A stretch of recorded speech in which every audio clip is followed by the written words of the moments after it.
Maddie from the EdTech Classroom. Welcome to Competencies Without a Classroom.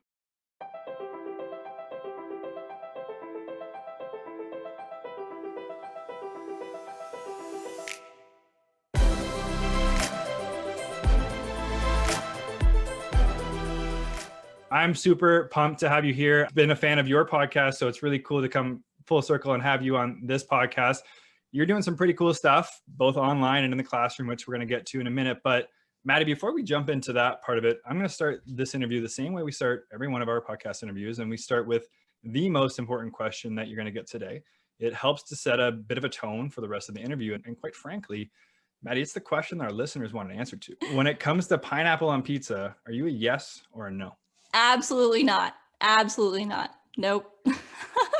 Maddie, the reason I asked that question at the start of the podcast is just in case you say no, you have lots of time to win our listeners back. I'm of the belief that we're all pro pineapple here, but I've been wrong many times. I think we're slightly pro in the total, but we'll release that very important report at the end of the season. So Maddie, do me a favor, introduce yourself. Who are you? What are you doing for work right now? And what do you want the listeners to know about you?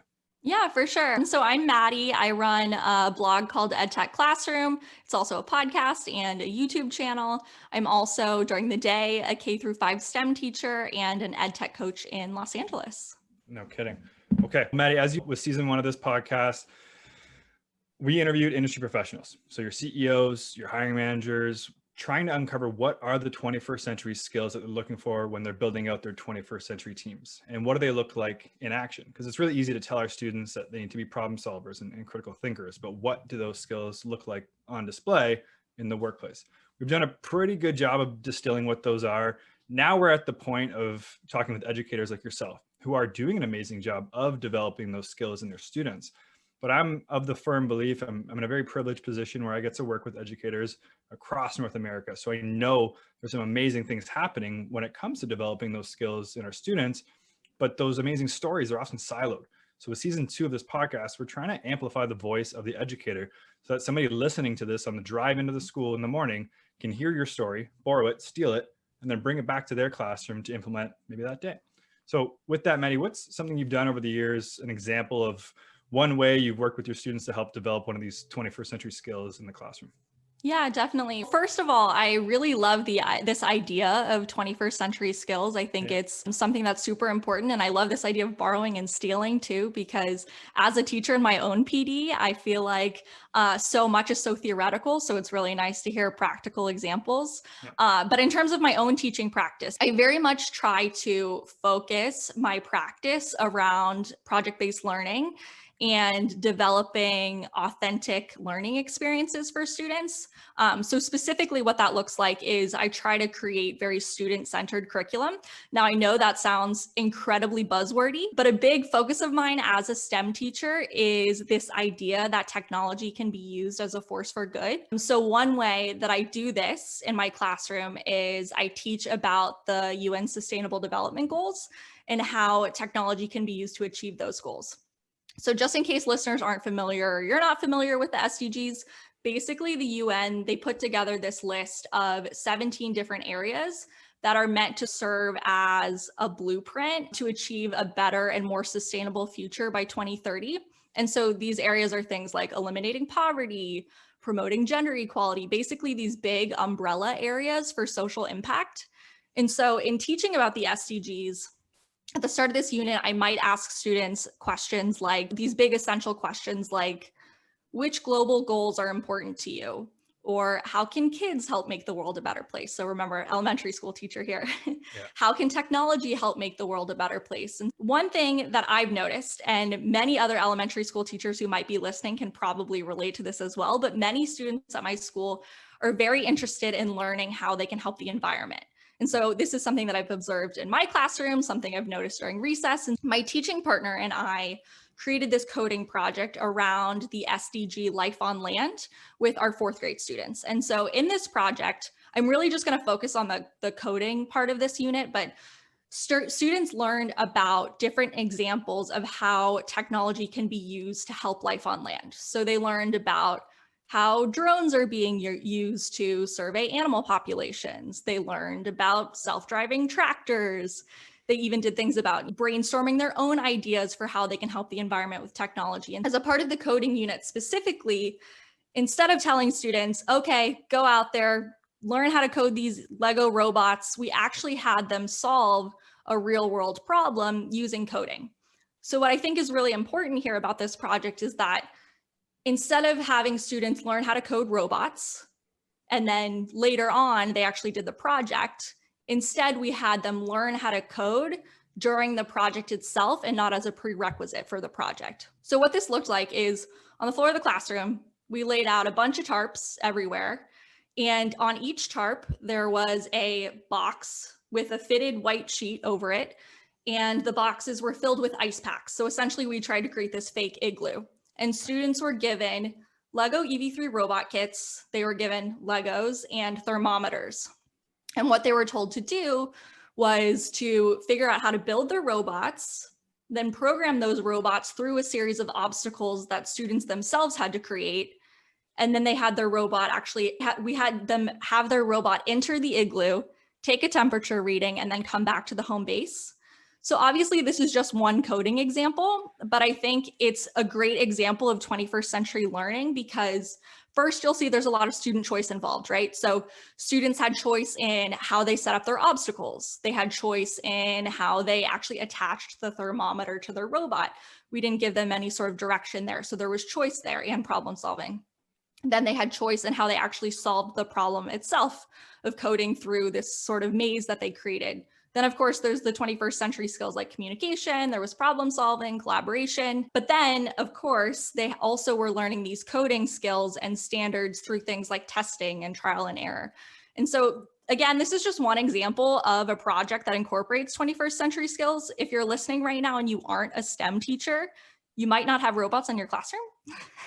A lot of teachers don't. But my point in sharing this example is that you don't need robots to do student-centered teaching. I could have had my students solve a very real-world problem by building something using cardboard. That's something I do all the time. And so I just think that this is a good example for how you can bring real-world learning inside of the classroom, bringing down those walls of the classroom, and then, of course, having students do things like tinkering and experimenting. That is fascinating. I was going to ask, like, where can people go? You start talking about project-based learning and ideas like this, but we're going to link to your YouTube. We're going to link to the podcast. I think they should just start with the EdTech Classroom for some of these amazing ideas. You touched on a few things that I want to unpack. I wrote about this maybe a week ago. I've come to the conclusion from working with so many educators over the years now that the thing that really gets students to click and really go is a combination of diversity of exposure, figuring out what their interests are. You have to expose them to a bunch of different things until they figure out what actually clicks. And it seems like there were a lot of opportunities just from that Life of Land project alone for them to figure out something there between the environment or maybe the animals that they're helping to save that would get them excited. And then the second piece is combining diversity of exposure with solving a problem where there isn't an answer at the back of the textbook, because it's going to have real world impact. Like what they're doing through this project as it relates to these SDGs, these sustainable development goals, these are real problems that need to be solved right now. So that is a really cool example and one that I'm hoping that some people will borrow and steal, and hopefully you have a YouTube video or blog post that might explain that in more detail, or some of the other cool stuff you do in the classroom so teachers can hit their ground running with that. Yeah, thanks. I think it's cool to find ways to embed student interests into curriculum. I think that's a misconception that you can't embed standards into student interests at the elementary level. And there's lots of really creative ways that you can do that. So I think the 2 points that you pointed out are a great point. Yeah, we're on the same page. So Maddie, congratulations. That was such an amazing example that you've now been promoted to superintendent for the next 10 minutes. But as part of your new responsibilities, you've been tasked with deciding one of these core competencies. So you mentioned a few of them, these 21st century skills. You have to decide one of them that each of your grade 12, so your graduating students, are going to need to display evidence of in order to graduate. If you had to pick just one, which one would you pick? So this is cheating a tiny bit, but creative problem solving. So I think that creative problem solving is different from problem solving. It's obviously a combination of creativity and problem solving. But when I think about 21st century learning, I think creative problem solving is one of the most important skills that you can teach students. Obviously, my expertise is at the elementary school level, but that's something that I think can be embedded all the way through the school system. There's this really incredible book called Lifelong Kindergarten by Mitchell Resnick. It's something I'm always talking about on my podcast. He's the guy behind the Scratch programming language. And Cool. this idea that he has in the book is that, as the name suggests, kindergarten is becoming more and more like the rest of school. But in reality, the rest of school should become more like kindergarten. And I think that creative problem solving and play is something that we're always doing at the kindergarten and early elementary level, but is really something that we should be thinking about. Yeah, no, that's so cool. It's funny you said that, because so I mentioned season 1 was all people in industry, and we're just putting together reports now, summaries of everybody's answers. And the two biggest ones that stood out were creativity and problem solving at the top of the skills that they would want people to come to their company with. And the other thing you just mentioned was really cool. And I've talked about this a few times, so I apologize to the listeners who have heard me rave about this, but have you heard of the company 21 Toys? I've not, no. You're going to want to Google it afterwards. This amazing woman, her name's Alana. She was an industrial toy designer, and she talks about a lot of the same things that you did. So right now on the market, they have an empathy toy and a failure toy. And the way she explained it to me is they build these toys. They're for everyone from age 6 to CEO. But when she explained it, it was that whole notion. She talked about the German philosopher that kind of created kindergarten and how we figured out play works, but we just stopped it at kindergarten. And it should be something that moves with us, again, from like age 6 to CEO. So love what you're saying, agree with a lot of it. And 21 Toys is something that you're definitely going to check out afterwards.